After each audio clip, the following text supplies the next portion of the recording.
कोई चमड़ा का काम कर रहा हो, चर्मकार, उसका भी बाल बच्चा अगर हो रहा है तो वो भी चर्मकार होगा और उसको भी वही काम करना पड़ेगा। तो इस तरह से बताइए, एक स्वेटर बुनने वाले व्यक्ति को अगर कह दिया जाए कि स्वेटर बुन करके बेच दो। हेलो स्टूडेंट्स, मैं आप लोगों को बता दूं, आप लोगों के लिए मैं आज हिंदी का चैप्टर 1 बहुत ही वीवीआई क्वेश्चन लेकर के आया हूँ।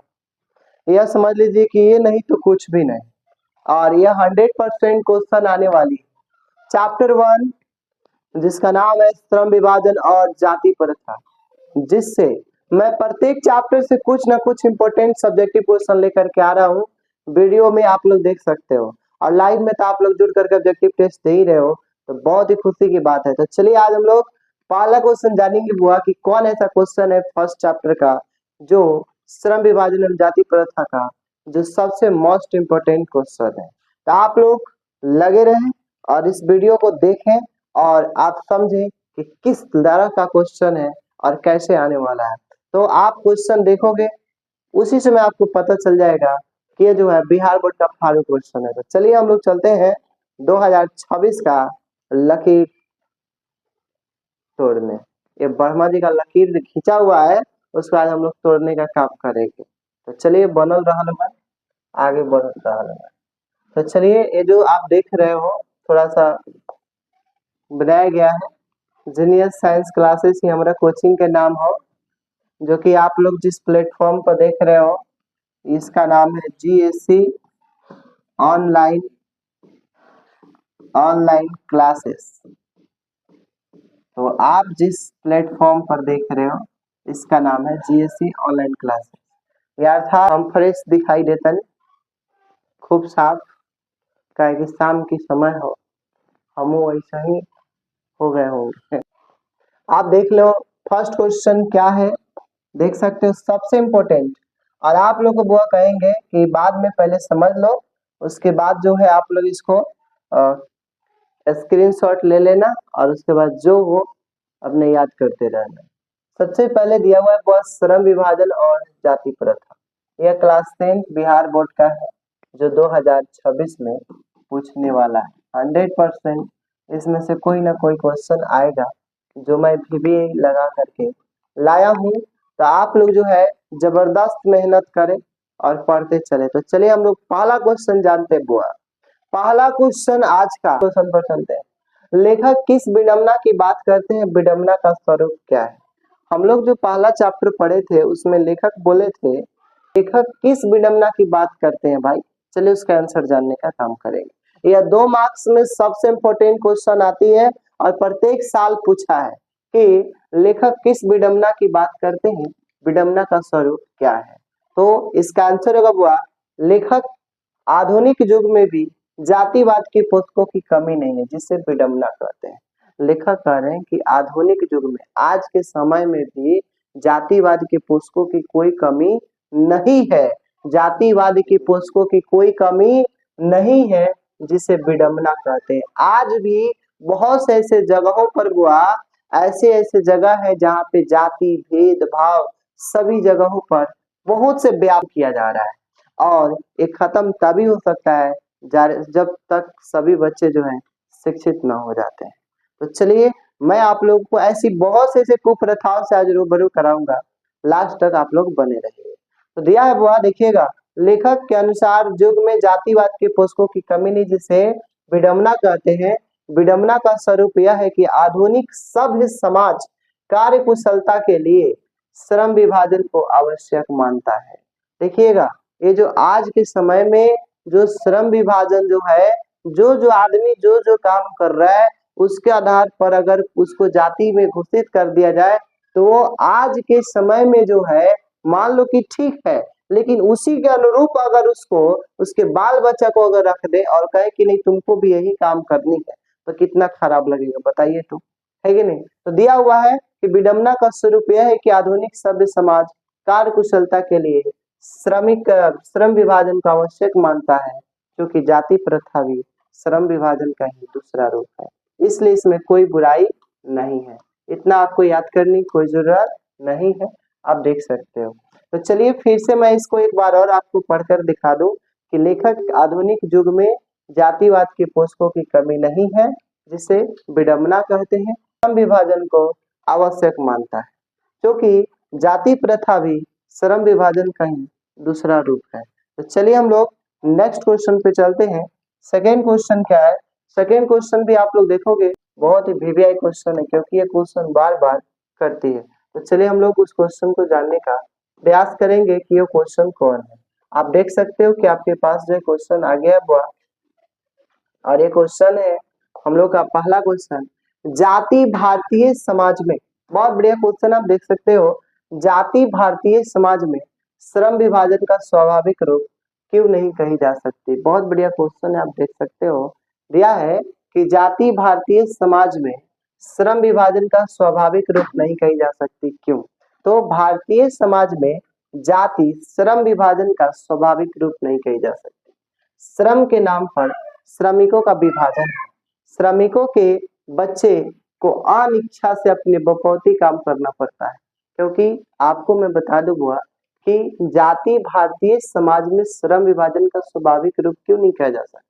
इसलिए नहीं कहा जा सकता है भारत में, क्योंकि भारत में जो श्रमिक विभाजन, जो श्रम के आधार पर विभाजन किया गया है, वो बपौती की जो कार्य थी उसी को चुनने पर लोगों को मजबूर किया गया, इसलिए वो स्वाभाविक विभाजन नहीं कहा जा सकता। जैसे कोई सोने का काम करे, सोनार, अब उसका बाल बच्चा जो है ना कि सोने का ही काम करे, भले अब उससे उसका गरज चले या ना। कोई चमड़ा का काम कर रहा हो, चर्मकार, उसका भी बाल बच्चा अगर हो रहा है तो वो भी चर्मकार होगा और उसको भी वही काम करना पड़ेगा। तो इस तरह से बताइए, अगर उसका वो काम नहीं चला तो दूसरे पायदान पर जा भी नहीं सकता है। इस प्रकार से कहा जा सकता है कि अस्वाभाविक विभाजन है, यानी कि पूर्ण रूप से स्वाभाविक विभाजन नहीं कही जा सकती। मान लो कि एक ग्वाला है, अगर दूध बेच रहा है, अगर मान लो कि आने वाले दिन में अगर उसका वो काम नहीं चला तो फिर दूसरे राह पर जा सकता है? नहीं, उसको उसी राह पे चलना है। और ये समाज अगर वह दूसरा राह पर जाता है तो ये समाज उसको वो काम करने नहीं देगी। इस प्रकार से देखा जाए तो ये जो है श्रम विभाजन जो है स्वाभाविक विभाजन के नाम से नहीं जाना जा सकता है, क्योंकि यह जो है अस्वाभाविक है, जो अनिच्छा से आदमी को काम करना पड़ता है। और जब कोई व्यक्ति अनिच्छा से कोई काम करता है तो उसमें सफल नहीं होता है। मान लो कि मेरे को भाई टीचर बनने का ख्वाब है, हम टीचर बनना चाहते हैं, और अब हमको कोई कह दे कि नहीं तुमको डॉक्टर बनना है, तो हम डॉक्टर बन लेंगे? नहीं बन पाएंगे। इस प्रकार से सभी चीज जो है इच्छा पर निर्भर करती है।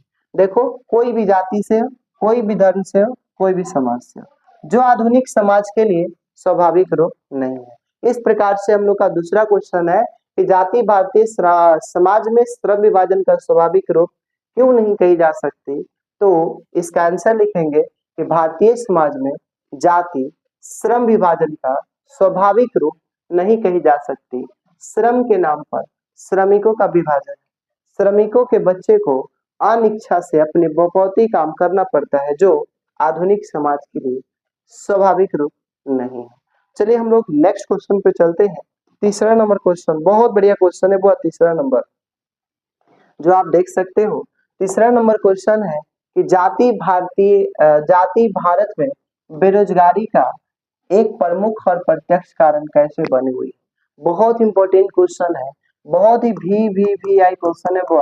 यह क्वेश्चन बार बार किया हुआ क्वेश्चन है, आप जा करके सारी बुकें खंगाल करके देखो, ये क्वेश्चन जरूर आपको पता चलेगी कि ये क्वेश्चन पूछा हुआ है। क्या क्वेश्चन है कि जाति प्रथा भारत में बेरोजगारी का एक प्रमुख और प्रत्यक्ष कारण कैसे बनी हुई है। तो चलिए इसका आंसर हम लोग देखते हैं। जाति प्रथा मनुष्य को जीवन भर के लिए एक ही पेशे में बांध देती है। आज जो आदमी काम कर रहा है वही काम उसको करना है पूरी लाइफ टाइम, या तो उससे मर का नहीं जाए, है कि नहीं। इस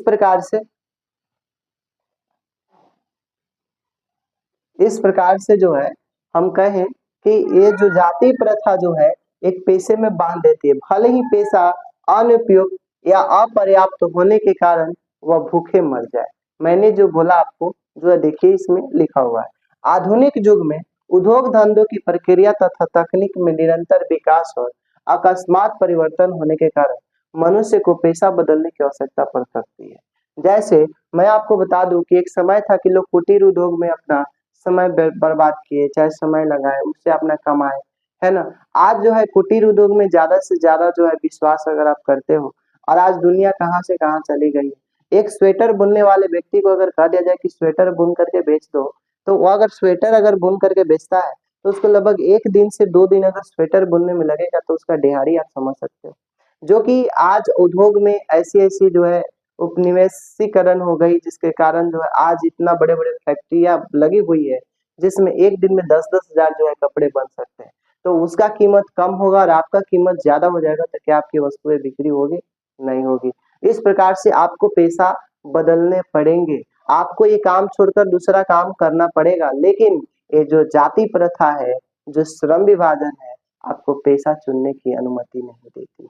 इस प्रकार से हमारे भीमराव अम्बेडकर ने बोला है कि ये जो स्वाभाविक विभाजन नहीं कहा जा सकता है, क्योंकि यह उद्योग धंधों की प्रतिक्रिया या प्रक्रिया तथा तकनीक में निरंतर विकास और अकस्मात परिवर्तन होने कारण मनुष्य को पेशा बदलने की आवश्यकता पड़ सकती है, किंतु भारतीय हिंदू धर्म की जाति प्रथा व्यक्ति को पारंगत होने के बावजूद ऐसा पेशा चुनने की अनुमति नहीं देती, जो उसका पैतृक पेशा न हो। इस प्रकार पेशा परिवर्तन की अनुमति न देकर जाति प्रथा भारतीय समाज में बेरोजगारी का एक प्रमुख और प्रत्यक्ष कारण बनी हुई है। आप लोगों को समझ में आएगी तो आप लोग कमेंट दबा करके करिएगा, इसको नोट कर लीजिए क्योंकि सबसे इम्पोर्टेंट क्वेश्चन है, वीवीआई क्वेश्चन है और समझ लीजिए कि 2026 में यह आने वाली है, कोई रोक नहीं सकता है। तो आप लोग जो है सब्सक्राइब कर ले अगर न्यू है तो, और इसको शेयर करना ना भूलें। चलिए नेक्स्ट क्वेश्चन और जानते रहिएगा।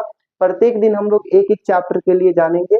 आज जो हम लोग फर्स्ट चैप्टर के लिए लेकर के आए हैं, जो इम्पोर्टेंट क्वेश्चन था वो लेकर के आए और ऑब्जेक्टिव जो है आप लोग का लाइव क्लास में मिल रही है, तो आप लोग लाइव क्लास में जुड़ते जाएं। आप लाइव क्लासेस वीडियो में जाकर के देख सकते हैं अगर नए होंगे तो।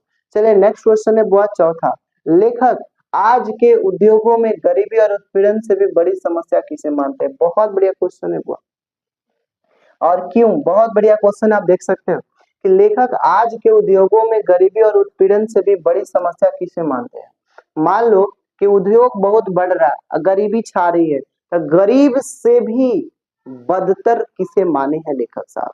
यानी कि जो भीमराव अम्बेडकर है वह गरीबी से भी बदतर यानी कि बद से बदतर, खराब से भी खराब किसे माने हैं? तो चलिए इसका आंसर हम लोग जानेंगे बुआ, और क्यों माने हैं। तो लेखक आज के उद्योग में गरीबी और उत्पीड़न से भी बड़ी समस्या जाति प्रथा को मानते हैं। बहुत बढ़िया क्वेश्चन बुआ, याद रखना ऑब्जेक्टिव में भी ये क्वेश्चन आती है ना। जाति प्रथा के कारण पेशा चुनने में स्वतंत्रता नहीं होती है। अगर जाति प्रथा के अगर बंधन में बंधे हो, हिंदू धर्म में संलिप्त हो, तो आपको जो है पेशा चुनने की स्वतंत्रता नहीं होती। मनुष्य की व्यक्तिगत भावना तथा व्यक्तिगत रुचि का इनमें कोई स्थान नहीं होता। मजबूरी बस जहाँ काम करने वालों का न दिल लगता हो न दिमाग, कोई कुशलता कैसे प्राप्त की जा सकती है। अतः यह निर्विवाद रूप से सिद्ध हो जाता है कि आर्थिक पहलू से भी जाति प्रथा हानिकारक है।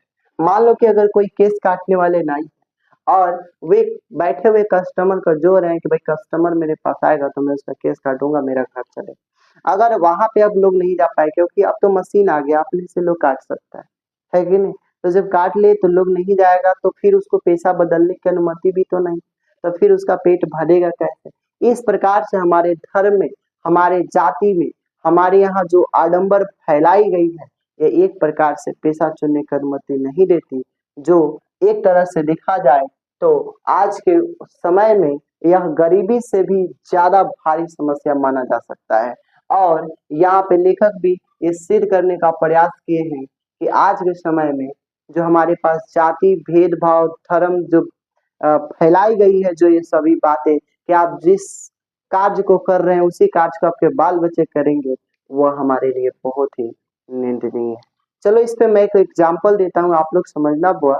अगर मान लो कि अगर आप कोई काम कर रहे हो, अगर वो काम नहीं चल रही, अगर कहे कि नहीं आपको ठेला पर भुजा बेचनी है, उस आपसे ज्यादा कोई कमा रहा हो, तो आप कहोगे कि मैं इतना बड़ा काम कर रहा था, उस काम को कैसे करेंगे? क्योंकि आपको पेशा चुनने का मौका नहीं मिलता, क्योंकि समाज आपको बुरा कहता है और इसी बुरा कहने के कारण आप दूसरे पेशा को नहीं चुनते हो। इसी को खंडन करने का काम हमारे भीमराव अंबेडकर साहब के हैं। वो बहुत ही महान व्यक्ति थे। तो आज का जो फर्स्ट चैप्टर का हम लोगों ने जो चैप्टर का जो क्वेश्चन देखा, उसमें मात्र 4 क्वेश्चन देखे हुआ और चारों क्वेश्चन जो है सब